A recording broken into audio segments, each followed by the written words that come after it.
was a must-win, and they got it done. And the big thing is Mike McCarthy has taken control of that football team. They got embarrassed up in San Francisco, right? And then they got absolutely crucified after the game by everybody. You know, we'll take away Dak Prescott's birthday. You know, we're going to just send Mike McCarthy out to sea. Right. And we're never going to look back. So now he had to take control of that offense and say, listen, this is the way we're going to play football. We're going to let Micah Parsons loose on your quarterback. And then we are going to just make a few plays and go down the field. You see these touchdown passes that they threw? They're 3 yards, 5 yards, right? We're not taking chunk plays down the field. We're not throwing the ball down the field. We're not going for the explosive plays. I hate to ask this question. Okay. But when you have a quarterback that you at least believe is an elite player, when he's being paid as such, and the expectation is that next year he's going to be paid on a whole other level, should you have to be this worried about mistakes? I understand. Yeah, I don't. All summer you told me last year was an aberration. Why are we so conservative? Yeah, I think they are entirely too conservative in this game. And as we look at this game, we're talking about them as if they ran this really or that the result was because they were really conservative. If you think about the reason why they won offensively, it wasn't in the flow of the offense. It was because this quarterback made incredible things happen. So why not try to allow him to do it even more? Last year, the interceptions were an aberration to me. Like, this is him making a special play happen. That was not like some elite design. They made a mistake on defense, and he exploited it. 2 guys went with the pitch guy. Then he's whirly-burling in the pocket on 2 separate occasions, making big plays there. He rolls out to the right, drops it over the middle to Pollard. He makes a big play there. So while we're all praising Mike McCarthy for limiting the mistakes, the reason why they moved the ball and made plays offensively was because their quarterback and their players were special. It's not because they're being conservative. I don't think that they're being conservative to try and avoid Dak Prescott mistakes. Right. That's right. I think they're being conservative because the offensive line has had some health issues this year, and they don't feel like it's all the way together. We've talked about this on the show. They really haven't had to deploy their offense much. The first 3 games they won very easy. They scored on defense. So, like, this is the first kind of close game they've been in where they had to make these kinds of plays. I think if anything, if Mike McCarthy's being conservative, it's because that's who he is. That's how he believes football should be played. Right. I don't know that I agree with him in the year 2023, but I don't think it's because he doesn't trust his quarterback. I think there are other factors. Dan out here making sense. Man, somebody book it. He's making sense out here today. Finally. What I'm here Listen, for. Why hurt yourself? There was he just watched 2 teams in San Francisco lose and the Eagles lose to inferior teams because they did things that cost them games. Why do it? You're the better team. Listen, sometimes some is enough. It ain't got to be all the way. It can be some is enough, and we're going to win. We're going to keep moving. We're going to elevate. Don't shoot yourself in the foot. He decided I was not going to do it. I'll kick field goals. Staley won't, and ultimately I'll win the game. And had it not been for the special teams blunder, and I'm just telling you, this game wouldn't have been that close. Probably more easily. So obviously that's how the game works out, but this team played this style of football. Give Mike McCarthy credit. Yes. He made a difference, and they won the game because of the conservative playing. Give me the top tier in the NFC right now. If San Fran, Eagles, Cowboys, and Lions, I have split 3 and 4, whichever way you want to go. Okay. But the Cowboys are right there, absolutely, in your view, with Philly, with San Francisco. Well, San Francisco and Philly, I think, are the 2 best, and I think Dallas and Detroit are below that on the. I asked the question to the group, Cindy. Let's put the picks up. Who's the best team in the NFC? Look at that. Sal Palantonio just wants to make sure he can go back home tonight, right? No, it's true. I do believe that. The Eagles, they have the best quarterback in the NFC. They have the best overall roster when they're healthy in the NFC. And listen, if they run the ball instead of throw it, they beat the Jets. They had 4 turnovers. They could be undefeated this morning. Same with San Francisco. All you got to do is kick a field goal. But going back to the Dallas Cowboys, why are they playing like this? The score was 20-17. It wasn't 44-17. Scoring is down in the National Football League because pass protection is all over the place. You have injuries.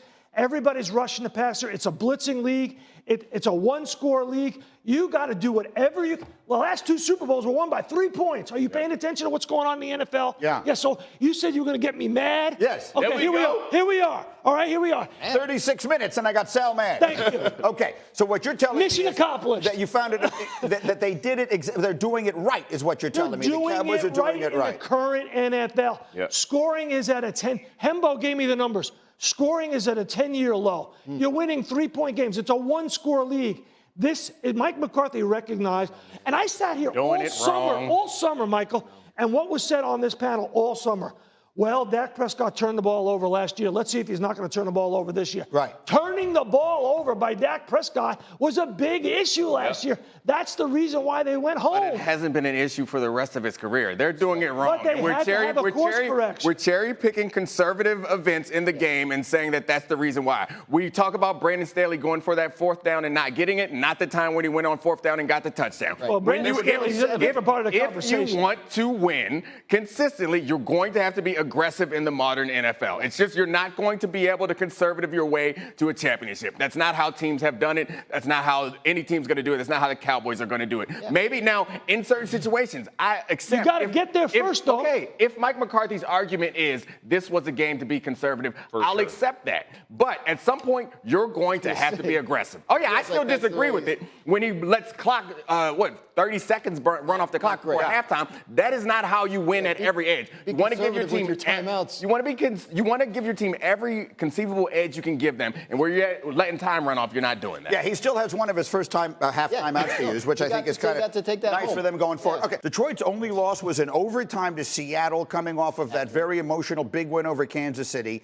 They have the exact combination you're talking about. They have a coach who wants to bite your kneecaps off, but also owns a computer. He's like new school and old school at the same time. Jared Goff, put Jared Goff's numbers up there. Show me what Field Yates posted yesterday. Jared Goff's numbers over his last 17 games, which is the equivalent of one season. How are those numbers working out for you? Pretty good. You know how you spell them? You spell them MVP. That's what Goff is right now. They are dominant, Jeffrey, on both sides of the line of scrimmage, exactly the way you like. They've got skill position players galore. I think the Lions are the best team in the NFC. At the moment, I think they've played the best. Well, 49ers. But now the reason I didn't go 49ers is these injuries, right? If McCaffrey's going to be out for any length of time, Debo's banged up, Trent Williams. You know, the Lions are healthier and they're playing so great. They've won their last 4 games by 14 or more points. They have won road games in Kansas City and Green Bay and Tampa Bay. Like Tampa Bay was first place team. Right? Like coming off a bye. You know why? Because this caveman has a computer and he is not playing conservative, antiquated football. They are an aggressive team because they're talented, and that's what you're going to have to do. They're not winning by 3. They're beating people by 2 scores. That's why I would consider them better than the Cowboys. I'm sorry, Dan. No, it's okay. They know who they are, right? They know what they want to be. They want to push you around up front, both lines. They feel like they can do that, and so far they have. They were missing their top 2 running backs on Sunday, and they still played the game they wanted to play. I'm going to make Sal mad again. The other teams that we're talking about here, the Cowboys are starting a 4th-round pick at quarterback. The Eagles are starting a 2nd-round pick. The 49ers are starting Mr. Irrelevant. Jared Goff was the first pick in the draft. We talk about him like this is some shocking development. He was the first, and he took the team to the Super Bowl draft. But he was also kind of a throw-in in the deal that sent Stafford to the Rams. Things went south we need a guy in the meantime. But he's been so much more than that. And to their credit, their GM, Brad Holmes, was in the Rams scouting department when they drafted Jared Goff. He knew the guy and believed in him, and he thought he was more than a throw-in. And so far, he's been right. So what do you say, Sal? I say play action pass has been the key to Jared Goff. That's right. And without his running backs, it's going to be difficult. So I think, listen, I like Jared Goff. I think he's playing at an MVP level. But you got to show me before I'm going to believe in it. Yeah, and I mean, I think he is showing us, and he's surrounded by a lot of talent and good coaching. I would say, though, that maybe I'm a little late to fully jump on that bandwagon, but I'm jumping on the 49ers bandwagon because what we saw from Purdy was in the end of that game, we talked about how poorly Purdy played. He needed to get them to a field goal without his left tackle, without his best running back, without his receiver. Because the kicker missed the field goal, we are not here this morning talking about how Purdy shook off a bad game and drove his team down to a game-winning drive against possibly the best defense in football because his kicker can't kick. So I think that's why I have the 49ers up there, because I have to be honest. It took me a while to get around on Purdy, but I'm there. The man can play. I mean, you're probably right. I just wanted to make sure we represented the Lions, and right now I think they're playing the best. I do. Absolutely. Yeah, when you think about Brock Purdy, you talk about losing a battle but winning the war. Brock Purdy showed his team he is the guy. That's the difference. The difference is it didn't end up well, but that dude showed it doesn't matter without Debo, without Christian McCaffrey. I'm going to go show you what's up. Williams. The team is an elevation and a confidence builder for that football team to say it don't matter. Williams was back, but You love those moral victories, dude. You love those moral victories. That's what you talk about in the locker room. Bro. You always talk about that in the locker room. Yeah, we didn't need you? a helicopter thing for kickers.